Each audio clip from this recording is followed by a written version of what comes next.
সেটা অবশ্য মা মাটি মানুষের মা কিনা জানি না। এই ডান্স ফর্মকে ভদ্র ভাষায় বলা হয় যে সিপিএম কে রিট্রিভ করা গেছে। এই ছবি নিয়ে একটাই কথা বলতে চাই, ভবিষ্যতে ইনিও আমেরিকার প্রেসিডেন্সিয়াল ক্যান্ডিডেট হতে পারেন। আই হোপ আমাদের থানাগুলো এখন অ্যাটলিস্ট সেফ আছে মহিলাদের জন্য। ভাড়া বাড়ছে প্রতি কিলোমিটার 1 পয়সা করে। কেমন হয়েছে এই সিজন? ওয়েলকাম টু ঘটনার ঘনঘটা, যেখানে আমি দেবো সমস্ত ট্রেন্ডিং খবর হ্যাপি এন্ডিং এর সাথে। আনফরচুনেটলি প্রথম ঘটনা এই রাজ্যের, তাই এই ঘটনায় ডোন্ট এক্সপেক্ট হ্যাপি এন্ডিং থাকবে। কসবা ল কলেজের ঘটনাই বলছি, যেখানে অ্যাকিউজড থেকে ভিকটিম সবাই লয়ের স্টুডেন্ট। বাংলার ল অ্যান্ড অর্ডারের সিচুয়েশন কিরকম বুঝতে চাইলে সিম্পলি এখান থেকেই বোঝা যায়। তবে সব থেকে বড় আয়রানি এটা নয় যে মূল অভিযুক্ত মনোজিৎ মিশ্র বা তার 2 বন্ধু লয়ার বালের স্টুডেন্ট, সরি স্পিডে বলে ফেললাম, বা লয়ের স্টুডেন্ট। তুই সমঝা? হ্যাঁ নাই তুই সমঝা নেই। জেনারেলি আমরা ধরে নিই যে সমস্ত ছেলেরা প্রেম টেম করছে বহুদিন, মাকে ভালোবাসে, পুজো আচ্চা করে, মানুষকে সাহায্য করে, আরজি করার মতো কেস নিয়ে প্রতিবাদ করে, উচ্চ শিক্ষিত, দেখতে ভদ্র মার্জিত, তারা সেফ ছেলের ক্যাটাগরিতে পড়ে। মানে ধরা যায় যে এদের সাথে মেয়েরা নিশ্চিন্তে থাকতে পারে, বেরোতে পারে, হ্যাং আউট করতে পারে। অভিযুক্ত মনোজিতের মধ্যে এই সব কটা ব্যাপারই রয়েছে, সেটা তো সোশ্যাল মিডিয়া প্রোফাইল দেখলেই বোঝা যায়। প্রোফাইলে বড় করে লেখা আছে criminal lawyer. By the way, অভিযুক্তদের কোনো ছবি এই ভিডিওতে দেখাচ্ছি না, কারণ সোনার বাংলায় এখন এরাই আপদ, সম্পদ। মূল অভিযুক্তের কেরিয়ার গ্রাফ যদি দেখেন, 2014, 2017, 2018, 2022, 24 মানে টানা 10 বছরে এতগুলো সিরিয়াস পুলিশ কেস আছে মনোজিতের নামে। দলের নেতা হওয়ার জন্য সত্যি সে তার যোগ্যতা প্রমাণ করেছে প্রতিবার, এবং প্রতিবারেই সে জামিন পেয়ে গেছে। তাই 2025-এর কেসেও অবাক হব না যদি হঠাৎ করে এই কেস ঘুরে যায়। এই সম্পদরা এবছর পুজোর আগেই জামিন, আর সামনের বছর পুজোর আগেই বেকসুর খালাস হয়ে যায়। বড় কথা নয়, বড় কথা হচ্ছে তখন এরা আরো বড় নেতা হয়ে যাবে, আর ভিডিওতে তাদের ছবি দেখানোর জন্য আননেসেসারি আমাকে কোর্টে ছুটতে হবে, তাই নো ছবি। টু বি অনেস্ট, আপনি যদি এখনো মনোজিৎ বা বাকি অ্যাকিউজদের না চেনেন, তাহলে এই ভিডিও এমনিতেও আপনার জন্য নয়। Back to the topic. মূল অভিযুক্ত মনোজিতের প্রোফাইল দেখলে ভালো ছেলে বলেই মনে হওয়ার কথা, কারণ জনদরদি কাজ করতে দেখা গেছে, আরজি করের দোষী চরম শাস্তি চাইতে দেখা গেছে, গার্লফ্রেন্ড আছে, হাতে টাটুতে মা লেখা আছে। সেটা অবশ্য মা মাটি মানুষের মা কিনা জানি না, কিন্তু যেটা তার প্রোফাইল, জনদরদি কাজকর্ম বা ট্যাটু দেখে বোঝা যায়নি, সেটা হচ্ছে এগুলো সবটাই খুব সম্ভবত দেখনদারি, জাস্ট একটা আউটার ইমেজ, যেরকম অধিকাংশ পলিটিশিয়ানদের ক্ষেত্রেই থাকে। मुझे तुरंत यहाँ पर बिजली चाहिए, 2 दिन बाद वापस काट लेना। ভেতরে ভেতরে সে আসলে একটা অমানুষ, এবং এটাই সব থেকে বড় কনসার্নিং ব্যাপার। এই ঘটনার পর মেয়েদের সন্দেহ থেকে আর কোনো ছেলেই বাদ যাবে না, আমি আপনি কেউ না। এরপর মেয়ের বাবা মায়েরাও তাদের মেয়েকে পরিচিত ছেলে বন্ধুদের সাথে বেরোতে দিতে, স্কুলে কলেজে পাঠাতে ভরসা পাবে না। একটা প্রোগ্রেসিভ সমাজে এর থেকে ট্র্যাজিক কি হতে পারে জানা নেই। বাই দ্য ওয়ে, ট্র্যাজিক থেকে মনে পড়লো, এই ধরনের ঘটনার পর জেনারেলি এটা হয় যে ভিকটিমেরই ক্যারেক্টার অ্যাসাসিনেশনের চেষ্টা শুরু হয়ে যায়। অ্যান্ড গেস হোয়াট, সেটা শুরু হয়ে গেছে। বলা হচ্ছে মেয়েটা যদি ওই সময় ওখানে না যেত, তাহলে হয়তো এটা ঘটতো না। কে বলছেন? আমাদের রাজ্যেরই প্রাক্তন মন্ত্রী। ভিকটিম কোথায় না গেলে এই ঘটনা ঘটতো না বলছেন।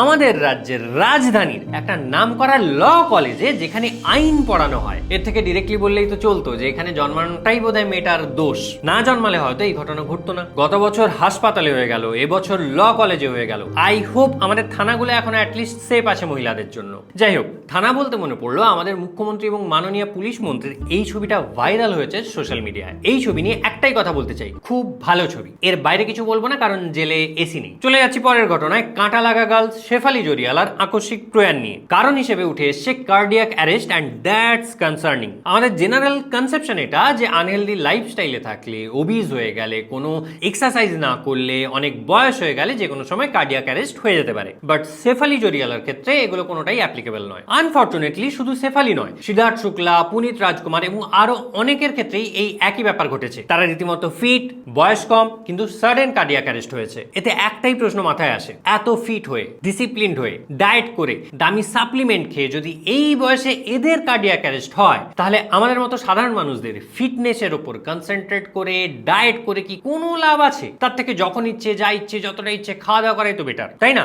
এইসব এক্সারসাইজ, জিম, ছোটাছুটি, যোগা করে সময় নষ্ট করার কি কোনো মানে আছে? শেফালি জরিয়ালা বা সিদ্ধার্থ শুক্লার ঘটনা শুনলে মনে হয় যে কোনো মানেই নেই এই সমস্ত। কিন্তু রাস্তায় অ্যাক্সিডেন্ট হয় বলে কি আমরা বেরোনো বন্ধ করে দিই, বা খেললে চোট লাগতে পারে বলে কি খেলা বন্ধ করে দিই? তেমনি ভবিষ্যতে কি হবে সেটা ভেবে ভালো থাকা, সুস্থ থাকার চেষ্টা বন্ধ করে দেওয়াটাও ভুল। We must be hopeful and look forward.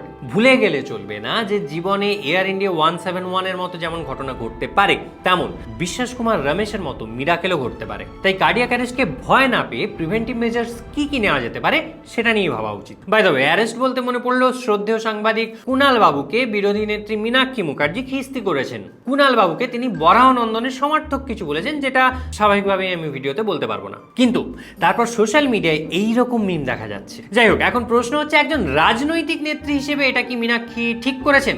একদমই না।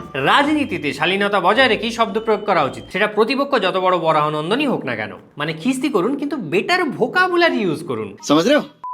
যাই হোক, চলে যাচ্ছি পরের গুরুত্বপূর্ণ ঘটনায়, যেটা ঘটেছে বিহারে। বিহারের নেগেটিভ নিউজই বেশি থাকে, কিন্তু এটা নেগেটিভ নিউজ না পজিটিভ নিউজ আমি এখনো ডিসাইড করে উঠতে পারিনি। কমেন্টে জানাবেন আপনার কি মনে হয়। তো ঘটনা হচ্ছে, বিহারে একটা গ্রামে একটা ছাত্র নিট পরীক্ষায় সফল হয়েছে। পজিটিভ নিউজ, তাই না?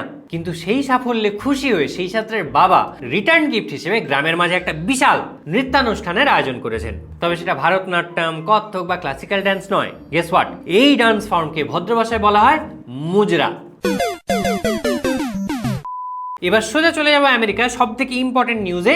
কিন্তু এই খবর ডোনাল্ড নোবেল প্রিয় ট্রাম্পকে নিয়ে নয়, খবর এমন এক লিডারকে নিয়ে যিনি এবার নিউ ইয়র্ক মেয়র ইলেকশনে ডেমোক্রেটিক ক্যান্ডিডেট, নাম জোহরান মামদানি। কিন্তু হঠাৎ করে এর কথা বলছি কেন? কারণ ইনি ইন্ডিয়ান ফিল্ম মেকার মীরা নায়ারের ছেলে, বয়স মাত্র 33 এবং সম্পূর্ণ ক্রাউড ফান্ডিং করে বাকি সমস্ত ডেমোক্রেটিক নমিনেটরকে হারিয়ে নিউ ইয়র্ক মেয়র ইলেকশনে ক্যান্ডিডেট হয়েছেন। ইলেকশন ক্যাম্পেইন ইংরেজি, হিন্দি, ইনফ্যাক্ট বাংলাতেও করেছেন। সোশ্যাল মিডিয়াকে এক্সেপশনাল ইউজ করেছেন। জাস্ট ভেবে দেখুন, নিউ ইয়র্কের মতো শহরে মুসলিম হয়ে ট্রাম্পের এগেনস্টে কথা বলেও জোহরান এই লেভেলের সাপোর্ট পেয়েছেন। ভুলে যাবেন না, নিউ ইয়র্ক মানে কিন্তু টুইন টাওয়ার, নিউ ইয়র্ক মানে 9/11। সেই শহরে একজন মুসলিম হয়ে 7 বছর বয়সে আমেরিকায় এসে একজন আফ্রিকান ইন্ডিয়ান ব্যাকগ্রাউন্ডের কেউ প্রাইমারি মেয়র ইলেকশনে জিতে ডেমোক্রেটিক ক্যান্ডিডেট হয়েছেন, মানে তার গিফট অফ গ্যাপ কতটা সেটা বলাই বাহুল্য। এবং সেই কারণেই বারাক ওবামার সাথে তার তুলনা করা হচ্ছে। মনে করা হচ্ছে রাজনৈতিক জীবন ঠিকঠাক এগোলে ভবিষ্যতে ইনিও আমেরিকার প্রেসিডেন্সিয়াল ক্যান্ডিডেট হতে পারেন, ইতিহাস তৈরি করতে পারেন। বাই দ্য ওয়ে, ট্রাম্প সরকারের পক্ষ থেকে তাকে বিভিন্ন অজুহাতে আমেরিকা থেকে ডিপোর্ট করার নানা রকম চেষ্টা চলছে, কিন্তু এখনো পর্যন্ত সেটা সম্ভব হয়নি। কি হয় আগামী দিনে সেটা ভবিষ্যতেই বলতে পারবে। যাই হোক, ইলেকশনের কথা বলতে গিয়ে মনে পড়লো পঞ্চায়েতের নতুন সিজন রিলিজ হয়ে গেছে। শুধু অ্যামাজন প্রাইমে নয়, পুরো সোশ্যাল মিডিয়ায় লোকের ফেসবুক স্ট্যাটাস আর ইনস্টা রিলসে সমস্ত এপিসোড দেখে ফেলতে পারবেন, স্পয়লার সহ।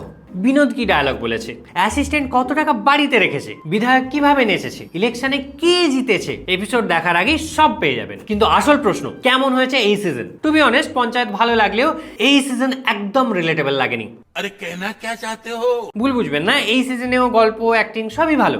সমস্যা একটাই, এই সিজনের থিম পঞ্চায়েত ইলেকশন, আর আমাদের রাজ্যে পঞ্চায়েত ইলেকশন এভাবে হয় না। একটা এপিসোডে লাশ নেই, বোম নেই, ছাপ্পা নেই, তাহলে কিসের ইলেকশন? তাই সিরিজ ভালো হলেও বঙ্গবাসীর কাছে নট রিলেটেবল।